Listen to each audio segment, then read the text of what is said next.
Hello investor. सोचिए एक छोटी सी विलेज फैक्ट्री जहां से निकलती है स्टील जो कल के घरों, ब्रिजों और हाईवे का बैकबोन बना रही है। गुजरात के डीलर नेटवर्क से लेकर के देश भर का इंफ्रा ड्रीम्स तक बीएमएस टीएमटी अपनी ताकत को आईपीओ के थ्रू नए से इन्वेस्टर के साथ साझा करने आ रही है।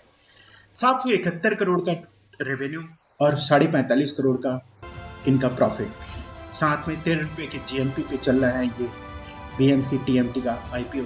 क्या हम इसमें इन्वेस्ट कर सकते हैं? चलिए जानते हैं। चलिए इन्वेस्टर शुरू करते हैं शुरुआत से।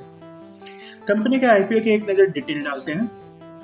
17 सितंबर को ये आईपीओ ओपन हो रहा है, 19 सितंबर को बंद हो रहा है। लिस्टिंग डेट इसकी 24 सितंबर को है। फेस वैल्यू 10 रुपए है। इशू प्राइस बैंड 94 से 99 के बीच में है और लॉट साइज 150 शेयर का है। सेल टाइप फ्रेश कैपिटल है और टोटल इश्यू साइज 148.5 करोड़ है। Issue type book building IPO है। लिस्टिंग इसकी बीएसई के और एनएसई में हो रही है।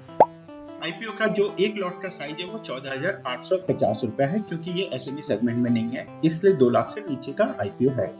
आईपीओ का यूटिलाइजेशन तो ये एक नया अपना सर्टेन बोरिंग अवेल किया है 115 करोड़ का, उसका ये रीपेमेंट करेंगे, क्योंकि उसकी वजह से ही हम आगे फाइनेंशियल में देखेंगे, उसकी वजह से इनका ना प्रॉफिटेबिलिटी डाउन हो रहा है। जनरल कॉर्पोरेट पर्पज में ये 33 करोड़ के अराउंड में इन्वेस्ट करेंगे। कंपनी की एक नजर प्रोफाइल में डाले तो कंपनी 2013 में बनी थी अहमदाबाद डिस्ट्रिक्ट में। प्रमोटर मनोज कुमार जी, वरुण कुमार जी और ऋषभ संघवी जी हैं इनके कंपनी के। और मनोज कुमार जी का 22 साल से ऊपर का एक्सपीरियंस है, वहीं ऋषभ सिंघवी का भी एडमिनिस्ट्रेटिव वर्क में 30 साल से ऊपर का एक्सपीरियंस है। कंपनी टीएमटी बार बनाती है, बाइंडिंग वायर्स बनाती है और स्ट्रिप बनाती है। टीएमटी बार का यूज जो होता है वो कंस्ट्रक्शन इंडस्ट्रीज में होता है, सिस्मिक रेजिस्टेंस इंपोर्टेंट में होता है, और बाइंडिंग वायर का time rebars, framework construction, scaffolding, scrap and billet में इनका यूज होता है। कैपेसिटी इनकी 2 लाख मेट्रिक टन की सालाना कैपेसिटी है। 3 डिस्ट्रीब्यूटर है और 227 इनके डीलर है। कंपनी की एक नजर अगर फाइनेंशियल्स पे डालें तो कंपनी का रेवेन्यू 882 करोड़, फिर 31 मार्च 24 में घटा है 873 करोड़ और फिर दोबारा घटा है ये 25 में 771 करोड़ में है। इबिटा इसका देखें तो 21 करोड़, 41 करोड़ और 45 करोड़ के आसपास है। प्रॉफिट में भी इंक्रीजिंग है, 4, 13 और 15। नेटवर्थ भी देखें तो 18, 33 और 38 से इंक्रीज हुआ है। सेल्स कंपैरिजन हम लास्ट टाइम की तुलना में देखें तो इसका 11.65% से गिरा है और ग्रोथ इन इबिटा 10.5% हुई है। प्रॉफिट देखें तो ग्रोथ में 14.47% का इसका इजाफा है और डेट इक्विटी रेशियो 6.06 है, जो कि ह्यूज है कंपनी का, बहुत ज्यादा एक हाईली लिवरेज कंपनी है। आरओसी देखें तो 12.79 और आरओई देखें 6.06। पूरा प्रॉफिटेबिलिटी इनका डेट खा रहा है। कंपनी की एक नजर ईपीएस पे डाले तो 4.45 प्री आईपीओ और पोस्ट आईपीओ 6.91 होने वाला है। पीई देखें तो 22.4 और पोस्ट आईपीओ 14.32। इंडस्ट्री का पीई हमने 25 का निकाला है और फेयर वैल्यू उस हिसाब से 107 रुपए के आसपास बैठ रही है। पी कंपैरिजन एनालिसिस में देखें तो हम देखते हैं जितने भी बड़े कंपनी है इसमें टाटा स्टील हुआ, जेएसडब्ल्यू स्टील हुआ, ये सारे के सारे बड़े प्लेयर हैं जो कि मार्केट ग्रोथ और ग्लोबल रीच के लिए प्रीमियम दे रहे हैं।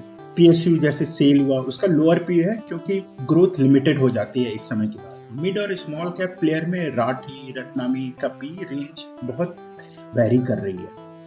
तो इन सभी का अगर हम बीएमसी पीएमटी का आईपीओ देखें तो इम्प्लाइड पी जो 34 से कम है, वैल्यूएशन अट्रैक्टिव है इसका।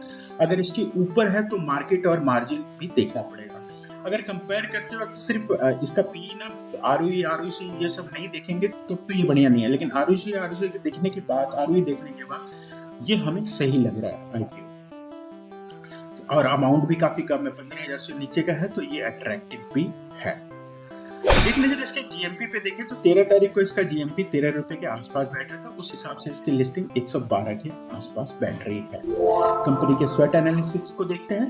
कंपनी के स्ट्रेंथ में देखें तो स्ट्रॉन्ग मैन्युफैक्चरिंग कैपेसिटी है कंपनी के पास। 2 लाख मैट्रिक टन का प्लांट कैपेसिटी इंस्टॉल है, जो कि टीएमटी बार बना सकता है। डीलर और डिस्ट्रीब्यूटर नेटवर्क इनका देखें तो 3 डिस्ट्रीब्यूटर हैं और 227 डीलर हैं, जो कि गुजरात के लगभग हर जगह पे ये प्रेजेंस है। प्रमोटर का एक्सपीरियंस देखें तो प्रमोटर के पास स्टील, टीएमटी और अलाइड इंडस्ट्री में करीबन 20 साल का एक्सपीरियंस है।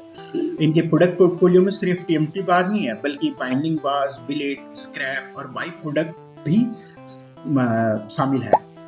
वीकनेस में अगर कंपनी का देखें तो जियोग्राफिकल कंसंट्रेशन हो रहा है, क्योंकि सिर्फ ये गुजरात के मेन शहर में है। मेजर इंडिया में इसका प्रेजेंस बहुत ही लिमिटेड है।